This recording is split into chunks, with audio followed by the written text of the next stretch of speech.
আসসালামু আলাইকুম, তাসরিমা নাহিদ আমন্ত্রণ জানাচ্ছি এনটিভির সকালের খবরে। ক্রাউন সিমেন্ট শিরোনাম দেখছিলেন, জানাবো পুরো খবর। যত দ্রুত সম্ভব একটি নির্বাচন দিয়ে অন্তর্বর্তী সরকার নির্বাচিত জনপ্রতিনিধির কাছে ক্ষমতা হস্তান্তর করবে বলে প্রত্যাশা বিএনপির। তাই প্রধান উপদেষ্টা ডক্টর মোহাম্মদ ইউনূসের সাথে শনিবার শুরু হওয়া সংলাপে নির্বাচনী রোড ম্যাপ, প্রশাসন ও নির্বাচন কমিশন সহ সংস্কার সহ বেশ কিছু প্রস্তাব তুলে ধরবে বিএনপি। হাসান মাহমুদের রিপোর্ট। ৫ আগস্ট ছাত্র জনতার গণ অভ্যুত্থানের মধ্য দিয়ে দেশের শাসনভার গ্রহণ করে নোবেল বিজয়ী ডক্টর মোহাম্মদ ইউনূসের নেতৃত্বাধীন অন্তর্বর্তীকালীন সরকার। ২ মাসের শাসনামলে অন্তর্বর্তী সরকারের কর্ম উদ্যোগ নিয়ে নানা মহলে রয়েছে মিশ্র প্রতিক্রিয়া। সংস্কার উদ্যোগের পাশাপাশি বেশ কিছু উদ্যোগ নেওয়ার কথাও জানিয়েছে সরকার। এমন প্রেক্ষাপটে শনিবার থেকে রাজনৈতিক দলগুলোর সাথে ধারাবাহিক সংলাপে বসছে সরকার প্রধান। সংলাপে বিএনপি জাতীয় নির্বাচন অনুষ্ঠানে সরকারের কাছে রোডম্যাপ চাওয়াসহ বেশ কিছু বিষয় তুলে ধরবে। যত দ্রুত সম্ভব নির্বাচন দিয়ে তারা সরকার থেকে বিদায় নেবে, তত এই সরকারের জন্য মঙ্গল, এই দেশের জনগণের জন্য মঙ্গল, গণতন্ত্রের জন্য মঙ্গল। যদি এই সরকার যদি আন্তরিক হয়, এখন থেকে তারা যদি পজিটিভ ইতিবাচক কর্মসূচি গ্রহণ করে 18 মাসের আগেই এটা সম্ভব। আমাদের অগ্রাধিকারের মধ্যে নির্বাচনের রোডম্যাপ এবং নির্বাচন অনুষ্ঠান সংক্রান্ত যে সমস্ত রিলেটেড সংস্কার আছে ওগুলোর বিষয়ে আমাদের কথা থাকবে। প্রশাসনিক সংস্কারের বিষয়ে কিছু আমাদের পরামর্শ থাকবে। প্রশাসনিক ও নির্বাচন কমিশনের সংস্কার সহ বেশ কিছু প্রস্তাব থাকবে বিএনপির। অত্যন্ত গুরুত্বপূর্ণ পদগুলো আছে।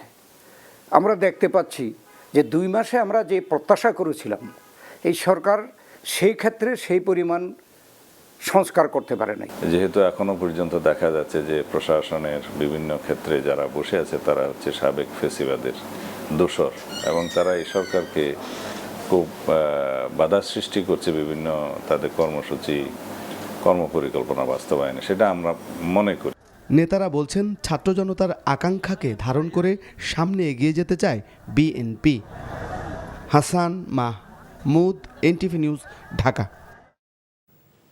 জনশক্তি রপ্তানি, বাণিজ্য, বিনিয়োগ, অবকাঠামো উন্নয়ন ও প্রতিরক্ষা সহ বিভিন্ন খাতে মালয়েশিয়া সহযোগিতা করবে উল্লেখ করে প্রধান উপদেষ্টা ডক্টর মোহাম্মদ ইউনূস বলেছেন, দেশটির প্রধানমন্ত্রীর সফরের মাধ্যমে 2 দেশের সম্পর্ক নতুন মাত্রা পাবে।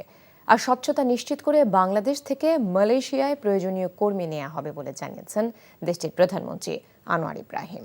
শুক্রবার বিকেলে তার সাথে একান্ত ও দ্বিপাক্ষিক বৈঠক শেষে যৌথ সংবাদ সম্মেলনে এসব কথা বলেন তারা। অন্তর্বর্তী সরকারের দায়িত্ব নেবার পর প্রথম কোনো সরকার প্রধান হিসেবে 4 ঘন্টার সংক্ষিপ্ত সফর শুক্রবার দুপুরে ঢাকায় আসেন আনোয়ার ইব্রাহিম। রিপোর্টে জানাচ্ছেন রোকনউদ্দিন। অন্তর্বর্তী সরকার দায়িত্ব নেবার পর প্রথম কোনো সরকার প্রধান হিসেবে 4 ঘন্টা সফরে শুক্রবার বেলা 2টায় ঢাকায় নামেন মালয়েশিয়ার প্রধানমন্ত্রী আনোয়ার ইব্রাহিম।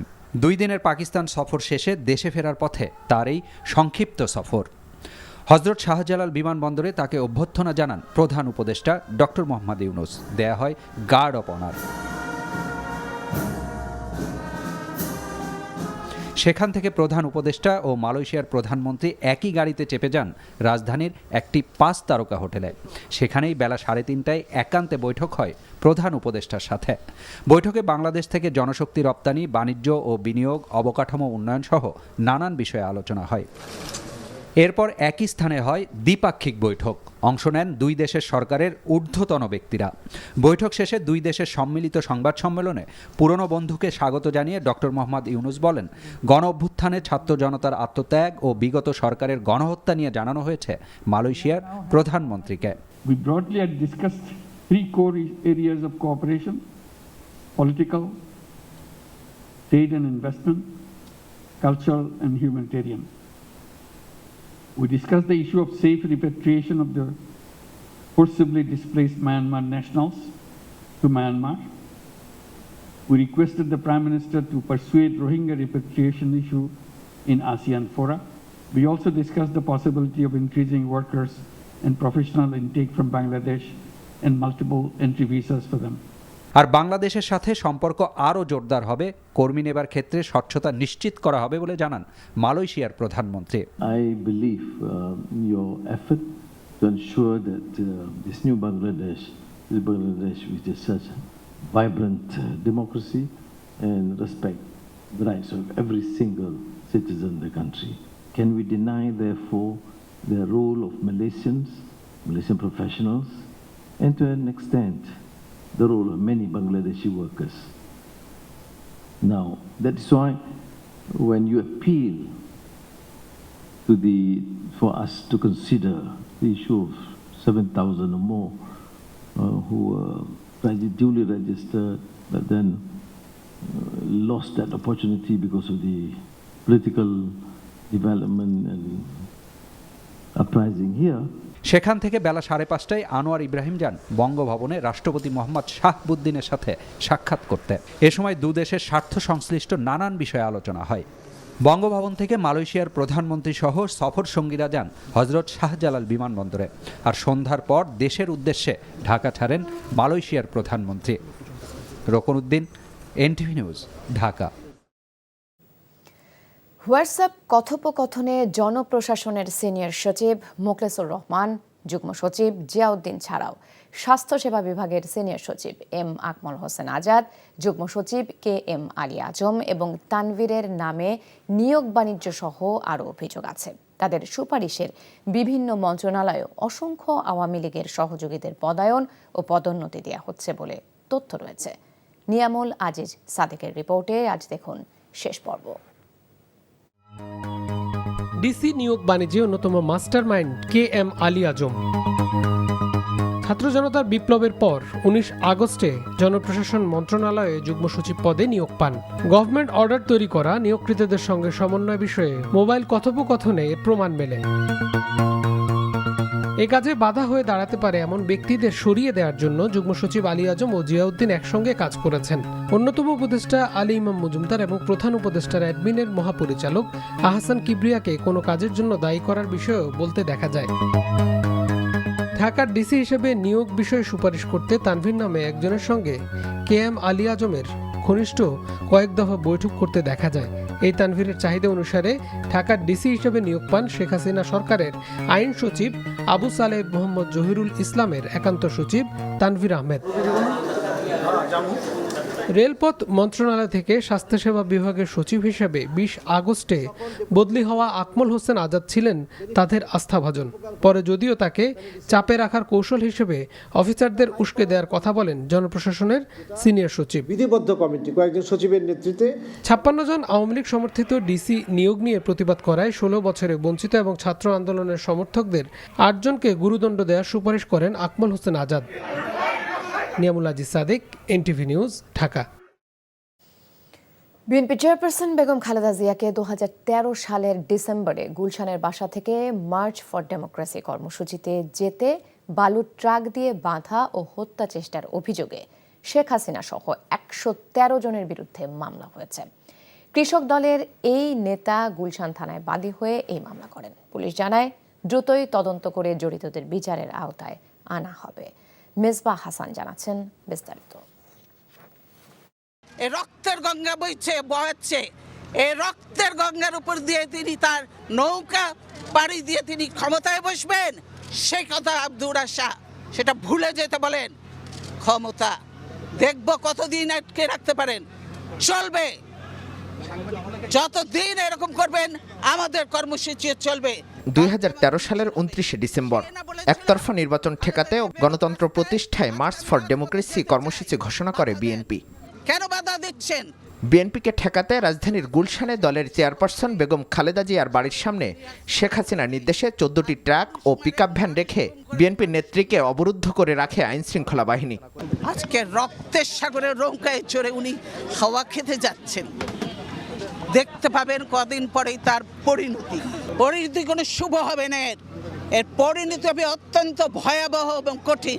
দীর্ঘ 11 বছর পর সেই অভিযোগে মামলা হয়েছে। বালুর ট্রাক দিয়ে আটকে রাখার পরেই তাকে বাসা থেকে বের হতে দেয় নাই এবং তাকে বিষাক্ত পেপার স্প্রে যেটা নিক্ষেপ করেছিল, যেটা জাতিসংঘের হিউম্যান রাইটস থেকে নিষিদ্ধ করা ছিল, সেই ব্যাপারে আমরা মামলা করতে এসেছি। মামলার এজাহারে বলা হয় শুধু ট্রাক দিয়ে অবরুদ্ধ নয়, বেগম জিয়াকে হত্যা চেষ্টা করেছিল স্বৈরাচার সরকার। তাকে স্প্রে করা হয়েছে, সে তার বিষাক্ত স্প্রে করা হয়েছে, কাঁচতে কাঁচতে তার বমি চলে এসে দম বন্ধ হয়ে গিয়েছে। আল্লাহর অশেষ রহমত যে উনি সুস্থ, পরবর্তীতে সুস্থ হয়েছেন, নাহলে তাদের ইন্টেনশন ছিল সেদিনই তাকে হত্যা করা। স্বৈরাচার প্রধানমন্ত্রী শেখ হাসিনা 1 নম্বর প্রধান আসামি করে এখানে 113 জন আসামি দেওয়া হয়েছে, ডিক্লেয়ার করা হয়েছে এবং অজ্ঞাতনামা আরও 240 থেকে 300 জনের মতো আসামি করা হয়েছে। অভিযোগটি আমলে নিয়ে দ্রুত তদন্ত করার কথা জানিয়েছে পুলিশ। অভিযোগ পেয়েছি, আমরা অভিযোগটা যাচাই বাছাই করতেছি, পরবর্তীতে আইনগত ব্যবস্থা গ্রহণের জন্য আমরা তৎপর আছি। অভিযুক্তদের দ্রুত বিচারের আওতায় আনার দাবি বিএনপি নেতাদের। Misbah Hasan, NTV news, Dhaka. ছাত্র জনতার অভ্যুত্থান থেকে সবাইকে শিক্ষা নেবার আহ্বান জানিয়ে জামায়াতে ইসলামের আমির ডক্টর শফিকুর রহমান বলেছেন, ভবিষ্যতে আর কোনো সন্ত্রাসী সরকার মেনে নেওয়া হবে না। শুক্রবার গাজীপুরে বৈষম্য বিরোধী ছাত্র আন্দোলনের শহীদ ও আহতদের পরিবারের সদস্যদের সঙ্গে মহানগর জামায়াত আয়োজিত মতবিনিময় ও সুধী সমাবেশে তিনি কথা বলেন। জুলাই বিপ্লবের মধ্য দিয়ে দেশে বিভাজনের রাজনীতির সমাপ্তি হয়েছে উল্লেখ করে যে কোনো মূল্যে জাতীয় ঐক্য ধরে রাখার আহ্বান জানান তিনি। ভবিষ্যতে জামায়াতে ইসলামী ক্ষমতায় গেলে কোথাও কেউ চাঁদাবাজির সুযোগ পাবে না বলেও জানান ডক্টর শফিকুর রহমান। গাজীপুরের শিল্পাঞ্চল রক্ষায় সবাইকে এগিয়ে আসার আহ্বানও জানান তিনি। গত, আগত, অনাগত আমাদের সকলের জন্য শিক্ষা হয়। জাতির সাথে গাদ্দারি করলে, জাতির সেবক হয়ে আসার ঘোষণা দিয়ে মালিক বনে গেলে কি পরিণতি বরণ করতে হয়, এর থেকে আমরা সারা দেশবাসী যেন শিক্ষা গ্রহণ করতে পারি। যদি আমরা শিক্ষা গ্রহণ করি, আমরা বিশ্বাস করি আগামীতে স্বৈরাচারের এমন কোনো স্বৈরাচারের জন্ম হবে না যারা ক্ষমতায় থাকা অবস্থায় জনগণের অর্থে কিনা অস্ত্র আর বুলেট জনগণের বুকে ছোড়ার দুঃসাহস করবে। শেরপুরে ঝিনাইগাতি ও নালিতাবাড়িতে আকস্মিক পাহাড়ি ঢলে তলিয়ে গেছে 2 উপজেলার 20টি গ্রাম। এর সাথে যোগ হয়েছে ভারী বর্ষণ। এতে পানিবন্দী হয়ে পড়েছে এসব গ্রামের হাজার হাজার মানুষ। এদিকে ময়মনসিংহে নেতাই নদীর বাঁধ ভেঙে প্লাবিত হয়েছে কয়েকটি এলাকা। শেরপুর থেকে কাকন রেজার পাঠানো রিপোর্টে বিস্তারিত। এভাবেই উজান থেকে নেমে আসে আকস্মিক এই পাহাড়ি ঢল। এর সাথে যোগ হয় 2 দিনের ভারী বৃষ্টিপাত। পানির তোরে ভেঙে যায় শেরপুরের ঝিনাইগাতি উপজেলার মহারশী এবং নালিতাবাড়ি উপজেলার চেল্লাখালী নদীর বাঁধের কিছু অংশ। এতে তলিয়ে যায় ঝিনাইগাতি উপজেলার নিম্নাঞ্চল। পানিবন্দী হয়ে পড়েন এই অঞ্চলের হাজারো মানুষ। আমার চলাফেরা করা খুব কষ্ট হয়েছে, খাওয়া দাওয়া কষ্ট হয়েছে এবং কি আস্তে আস্তে চলাফেরাও কষ্ট হয়েছে। আমরা 52 বছর যাবৎ ঝিনাইগাতির এই শহর রক্ষা বাঁধ নির্মাণের দাবি জানিয়ে আছি। সরকার থেকে বারবার আমাদের আশ্বাস দেওয়া হলেও বাস্তবে এখানে কিছুই করা হয় নাই। উপজেলা প্রশাসনের পক্ষ থেকে ঝিনাইগাতি মডেল পাইলট উচ্চ বিদ্যালয়ে আশ্রয়কেন্দ্র খোলা হয়েছে। তবে ঝিনাইগাতি উপজেলা সদর থেকে শুক্রবার দুপুরের পরেই নেমে গেছে পানি। উপজেলার নির্বাহী কর্মকর্তা জানিয়েছেন, আকস্মিক এই বন্যায় 5 উপজেলার আংশিক প্লাবিত হয়েছে। আমরা ইতিমধ্যে উদ্ধার কার্যক্রম চালাচ্ছি, আমাদের ফায়ার সার্ভিস কাজ করছে। পাশাপাশি যেখান থেকে আমরা অভিযোগ পাচ্ছি বা ফোন পাচ্ছি, সাথে সাথে সেখানে আমরা টিম পাঠাচ্ছি এবং পানিবন্দী পরিবার থাকলে আমরা তাদের শুকনো খাবারের জন্য ব্যবস্থা করছি। নালিতাবাড়ির চেল্লাখালী এবং ঝিনাইগাতি মহারশীর নদী রক্ষা বাঁধের বিভিন্ন জায়গা ভাঙা ছিল আগে থেকেই। মূলত এসব ভাঙা জায়গা দিয়েই পানি ঢুকেছে লোকালয়ে। বাঁধ মেরামতের জন্য সরকার ও প্রশাসনের কাছে জোর দাবি জানিয়েছেন ভুক্তভোগী এসব এলাকার মানুষ। NTV news desk. ফুসফুসের সংক্রমণ নিয়ে হাসপাতালে ভর্তি হওয়া সাবেক রাষ্ট্রপতি অধ্যাপক ডক্টর AQM বদরুদ্দোজা চৌধুরী ইন্তেকাল করেছেন। ইন্না লিল্লাহি ওয়া ইন্না ইলাইহি রাজিউন। শুক্রবার দিবাগত রাত 3:15 নিজের প্রতিষ্ঠিত উত্তরা মহিলা মেডিকেল কলেজ হাসপাতালে চিকিৎসাধীন অবস্থায় মারা যান তিনি। বদরুদ্দোজা চৌধুরীর বয়স হয়েছিল 94 বছর। তিনি স্ত্রী, 1 ছেলে, 2 মেয়ে এবং নাতি নাতনি সহ অসংখ্য গুণগ্রাহী রেখে গেছেন। ফুসফুসে সংক্রমণ হওয়ায় গত 2 অক্টোবর থেকে বদরুদ্দোজা চৌধুরী উত্তরা মহিলা মেডিকেল কলেজ হাসপাতালে ভর্তি ছিলেন। তার মেয়ে ডক্টর শায়লা চৌধুরী জানান, তার বাবা আগে থেকেই স্কিমিক হার্ট ডিজিজে ভুগছিলেন। বৃহস্পতিবার রাত থেকে তিনি লাইফ সাপোর্টে ছিলেন। খ্যাতিমান চিকিৎসক ও প্রবীণ এই রাজনীতিবিদ বদরুদ্দোজা চৌধুরী 1930 সালের 11 অক্টোবর মুন্সিগঞ্জের শ্রীনগর উপজেলার মজিদপুর দয়াখাটায় জন্মগ্রহণ করেন। তার বাবা অ্যাডভোকেট কফিলউদ্দিন চৌধুরী কৃষক প্রজা পার্টি সহ সভাপতি, যুক্তফ্রন্টের সাধারণ সম্পাদক ও তৎকালীন পূর্ব পাকিস্তানের প্রাদেশিক মন্ত্রিসভার সদস্য ছিলেন। বি চৌধুরী শহীদ রাষ্ট্রপতি জিয়াউর রহমানের অনুরোধে 1978 সালে রাজনীতি শুরু করেন। তিনি মুন্সিগঞ্জের শ্রীনগর থেকে 1979 সালে প্রথম সংসদ সদস্য নির্বাচিত হন এবং ক্যাবিনেট মন্ত্রীর দায়িত্ব পালন করেন। 1991 সালে তিনি দ্বিতীয়বার সংসদ সদস্য নির্বাচিত হন এবং প্রথমে শিক্ষামন্ত্রী ও পরে সংসদ উপনেতা হন। 1996 সালে তিনি সংসদে বিরোধী দলীয় উপনেতার দায়িত্ব পালন করেন। সবশেষ 2001 সালে তিনি পুনরায় সংসদ সদস্য নির্বাচিত হন এবং একই বছরের অক্টোবর থেকে নভেম্বর পর্যন্ত বিএনপি সরকারের পররাষ্ট্রমন্ত্রী ছিলেন। অধ্যাপক AQM বদরুদ্দোজা চৌধুরী 2001 সালের 14 নভেম্বর বাংলাদেশের রাষ্ট্রপতি নির্বাচিত হন। 2002 সালের 21 জুন রাষ্ট্রপতির পদ থেকে ইস্তফা দেন। 2004 সালের 8 মে বি চৌধুরী বিকল্পধারা বাংলাদেশ নামে একটি রাজনৈতিক দল প্রতিষ্ঠা করেন। তার সহধর্মিনীর নাম হাসিনা ওয়ার্দা চৌধুরী। অধ্যাপক চৌধুরী 2 মেয়ে এবং 1 ছেলের জনক। তার বড় মেয়ে মুনা চৌধুরী পেশায় একজন ব্যারিস্টার, ছোট মেয়ে শায়লা চৌধুরী পেশায় চিকিৎসক এবং ঢাকার উত্তরা মহিলা মেডিকেল কলেজে অধ্যাপনা করেন। একমাত্র ছেলে মাহি বি চৌধুরী রাজনীতিবিদ। অধ্যাপক AQM বদরুদ্দোজা চৌধুরীর প্রথম জানাজা অনুষ্ঠিত হবে সকাল 8টায় তার নিজের প্রতিষ্ঠিত উত্তরা মহিলা মেডিকেল কলেজ ও হাসপাতালে। দ্বিতীয় জানাজা অনুষ্ঠিত হবে বাদ জোহর বাড়িধারা কূটনৈতিক এলাকায় বায়তুল আতিক জামে মসজিদে। রোববার সকাল 10টায় শ্রীনগর স্টেডিয়ামে তৃতীয় এবং বাদ জোহর গ্রামের বাড়ি মজিদপুর দয়হাটায় চতুর্থ জানাজা শেষে পারিবারিক কবরস্থানে দাফন করা হবে তাকে। লালমনিরহাটের কালীগঞ্জ উপজেলার সরকারি খাদ্য গুদাম থেকে 250 টন চাল লুট করা হয়েছে। এই ঘটনার পর খাদ্য কর্মকর্তাও পালিয়েছে। এর মধ্যে শুক্রবার সকালে 30 টন ও রাতে আরও 24 টন চাল উদ্ধার করা হয়েছে। ঘটনার পর গোডাউনের ভারপ্রাপ্ত কর্মকর্তা ফেরদৌস আলমের কোনো খোঁজ পাওয়া যাচ্ছে না। এ ঘটনায় শুক্রবার 4 সদস্যের তদন্ত কমিটি গঠন করেছেন জেলা প্রশাসক HM রকিব হায়দার। গোপন সংবাদের ভিত্তিতে তাৎক্ষণিক গুদামে অভিযান চালান কালীগঞ্জ উপজেলা নির্বাহী কর্মকর্তা জহির ইমাম। এ সময় চালের হিসেবে গড় মিল ও গুদাম কর্মকর্তা লাপাত্তা থাকায় গুদাম সিলগালা করে দেন তিনি। এরপর চাল উদ্ধারে অভিযান শুরু করে প্রশাসন। রাতেও বিভিন্ন গোডাউনে অভিযান চালানো হয়। বিভিন্ন গুদামগুলোতে তল্লাশি চালানোর পরে আমরা একটা জায়গা থেকে 600 বস্তা তথা 30 মেট্রিক টন চাল উদ্ধার করতে সমর্থ হই। সেই সাথে আইনগত ব্যবস্থার নেওয়ার জন্য যে উপজেলা খাদ্য নিয়ন্ত্রক ইতিমধ্যে থানায় একটি মামলা দায়ের করেছে।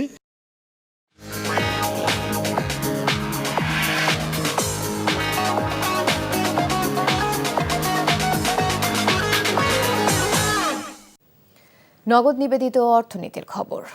কোনোভাবেই নিয়ন্ত্রণে আনা যাচ্ছে না ডিম মুরগির দাম। বাজারে পণ্য দুটির দাম দফায় দফায় বাড়ছে। সপ্তাহের ব্যবধানে কেজিতে 20 থেকে 30 টাকা পর্যন্ত দাম বেড়েছে ব্রয়লার মুরগির। গত 15 সেপ্টেম্বর প্রতি পিস ফার্মের মুরগির বাদামি রঙের ডিমের যৌক্তিক দাম 11 টাকা 87 পয়সা ঠিক করে দেয় সরকার। সেই হিসেবে প্রতি ডজন ডিমের দাম দাঁড়ায় 143 টাকা। কিন্তু বাজারে ডিমের দাম অনেকটাই বাড়তি। ক্রেতাদের পাইকারি বাজার থেকে ডজন কিনতে হচ্ছে 165 টাকায়। বিক্রেতারা বলছেন পাইকারি বাজারে ডিমের দাম বেশি এবং আপাতত দাম কমার কোনো লক্ষণ নেই। অন্যদিকে বাজারে সোনালী মুরগির কেজি বিক্রি হচ্ছে সরকার নির্ধারিত দাম 270 টাকায়। তবে সরকারের বেঁধে দেওয়া দামের থেকে 20 থেকে 30 টাকা বেশি দামে বিক্রি হচ্ছে ব্রয়লার। কেজি মিলছে 200 থেকে 210 টাকায়। কদিনের বৃষ্টির প্রভাব পড়েছে সবজির বাজারে। বেশিরভাগ সবজির দামে 70 থেকে 80 টাকার উপরে। কেজিতে 150 টাকারও বেশি দাম বেড়ে কাঁচামরিচ বিক্রি হচ্ছে 300 থেকে 320 টাকায়।